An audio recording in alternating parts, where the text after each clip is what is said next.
Bismillahirrahmanirrahim. Assalamualaikum warahmatullahi wabarakatuh. Kita bertemu kembali dalam mata kuliah pengantar ilmu ekonomi makro. Kita akan membahas bab tentang ekonomi pembangunan. Berbicara tentang ekonomi pembangunan, dipahami merupakan satu cabang dari ilmu ekonomi yang menganalisis masalah-masalah yang dihadapi oleh berbagai negara yang sedang berkembang dan mendapatkan cara-cara untuk mengatasi berbagai masalah tersebut supaya negara-negara berkembang dapat membangun ekonominya lebih cepat dan lebih baik. Arti penting nilai-nilai dalam ilmu ekonomi pembangunan. Pada dasarnya, ilmu ekonomi adalah ilmu pengetahuan sosial, di mana di dalamnya ada nilai yang merupakan pijakan dalam menentukan baik dan buruk. Maka pilar dari ilmu ekonomi umumnya dan ilmu ekonomi pembangunan pada khususnya merupakan pemahaman mengenai berbagai pemikiran-pemikiran dasar yang bersifat etis dan normatif yang disebut dengan premis nilai tentang apa yang diinginkan maupun apa yang tidak diinginkan. Hakikat ilmu pengetahuan ilmu ekonomi pembangunan.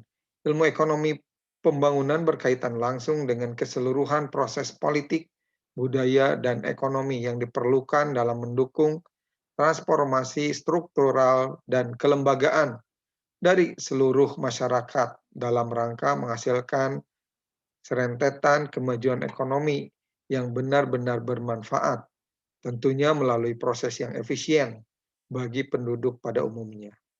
Adapun tujuan akhir ilmu ekonomi pembangunan adalah untuk memungkinkan adanya pemahaman lebih lanjut mengenai perekonomian negara-negara dunia ketiga dalam rangka memudahkan upaya perbaikan standar hidup bagi mayoritas penduduk dunia.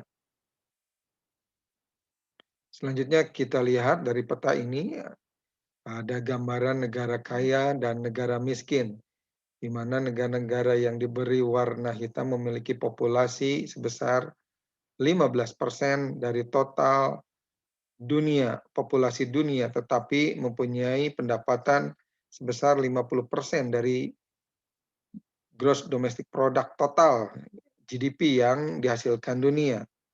Negara-negara yang berwarna abu-abu mempunyai populasi 50% dari total dunia, tetapi memiliki pendapatan kurang dari 15% dari GDP total yang dihasilkan dunia.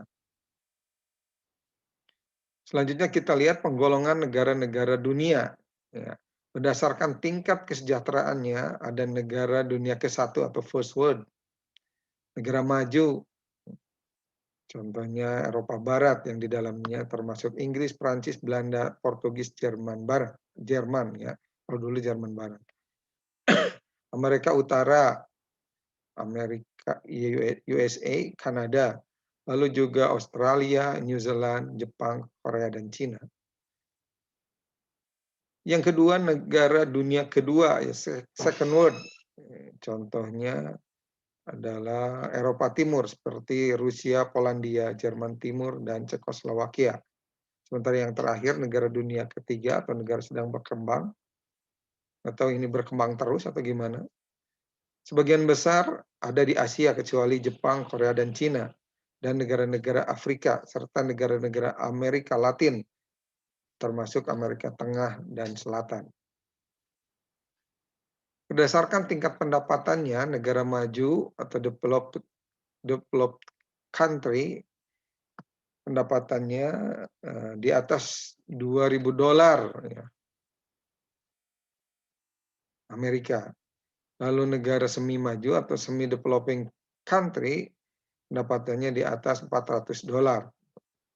Dan negara miskin atau under developing country pendapatannya di bawah $400 tahun. Selanjutnya kita lihat pembangunan ekonomi. Nah, di sini Terdapat kegiatan-kegiatan yang dilakukan untuk mengembangkan ekonomi dan taraf hidup masyarakatnya, atau satu proses yang menyebabkan pendapatan per kapita penduduk meningkat dalam jangka panjang. Ini merupakan satu proses kenaikan pendapatan total dan pendapatan per kapita dengan memperhitungkan adanya pertambahan penduduk dan disertai dengan perubahan fundamental dalam struktur ekonomi satu negara dan pemerataan pendapatan bagi penduduk di negara tersebut. Ya. Selanjutnya, pembangunan ekonomi dan pertumbuhan ekonomi. Pembangunan ekonomi tak lepas dari pertumbuhan ekonomi atau economic growth, di mana pembangunan ekonomi mendorong pertumbuhan ekonomi dan sebaliknya. Pertumbuhan ekonomi memperlancar proses pembangunan ekonomi. Yang dimaksud dengan pertumbuhan ekonomi adalah proses kenaikan kapasitas produksi suatu perekonomian yang diwujudkan dalam bentuk kenaikan pendapatan nasional. Satu negara dikatakan mengalami pertumbuhan ekonomi apabila terjadi peningkatan gross national product yang real di negara tersebut. Adanya pertumbuhan ekonomi merupakan indikator keberhasilan pembangunan ekonomi. Perbedaan antara keduanya adalah pertumbuhan ekonomi keberhasilannya lebih bersifat kuantitatif, yaitu adanya kenaikan dalam standar pendapatan dan tingkat output produksi yang dihasilkan. Sedangkan pembangunan ekonomi lebih bersifat kualitatif, bukan hanya pertambahan produksi, tetapi juga terdapat perubahan-perubahan dalam struktur produksi dan alokasi input pada berbagai sektor perekonomian, seperti dalam kelembagaan, pengetahuan sosial, dan teknik. Selanjutnya kita lihat pengertian dan perbedaan GDP dan GNP. Produk domestik bruto atau PDB atau biasa disebut gross domestic product, ini merupakan nilai akhir keseluruhan barang atau jasa yang dihasilkan oleh semua unit ekonomi dalam satu negara, termasuk barang dan jasa yang dihasilkan oleh warga negara lain yang tinggal di negara tersebut. Ini masuknya ke GDP. Sementara produk nasional bruto atau PNB atau biasa disebut GNP, Gross National Product, ini adalah jumlah barang dan jasa yang dihasilkan oleh faktor-faktor produksi milik warga negara, baik yang tinggal di dalam negeri maupun di luar negeri, tetapi tidak termasuk warga negara asing yang tinggal di negara tersebut. Jadi kita lihat perbedaannya adalah pembangunan ekonomi ditunjukkan oleh peningkatan pendapatan per kapita masyarakat, pertambahan GDP di atas tingkat pertambahan penduduk. Selanjutnya, peningkatan GDP dibarengi dengan perombakan struktur ekonomi tradisional ke modern. Dan pembangunan ekonomi ini untuk menyatakan perkembangan ekonomi pada negara tersebut. Di sisi lain, pemahaman tentang pertumbuhan ekonomi adalah kenaikan GDP tanpa memandang tingkat pertambahan penduduk dan perubahan struktur organisasi ekonomi. Juga pertumbuhan ekonomi itu untuk menyatakan perkembangan ekonomi di negara maju. Ada beberapa keterbatasan aktivitas pemerintah dalam sektor swasta, diantaranya dalam mengadakan atau memproyeksikan tentang konsumsi dan investasi swasta. Jika proyeksi tidak sesuai dengan tujuan dari pembangunan, maka pemerintah harus mencoba mempengaruhinya dengan jalan menetapkan berbagai kebijaksanaan, konsultasi, dan pengawasan langsung.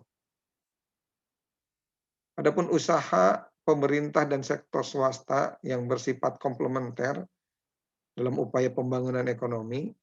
Yang pertama, investasi pemerintah dalam prasarana seperti fasilitas pengangkutan, irigasi, tenaga listrik, dan swasta yang sebelumnya belum ada. Yang kedua, pemerintah dapat mempercepat proses teknologisasi, dan penemuan sumber-sumber yang lebih efisien daripada sektor swasta. Dengan demikian dapat mendorong pertambahan investasi jangka panjang melalui survei, penelitian-penelitian, dan fasilitas-fasilitas pengangkutan untuk membuka daerah-daerah yang baru.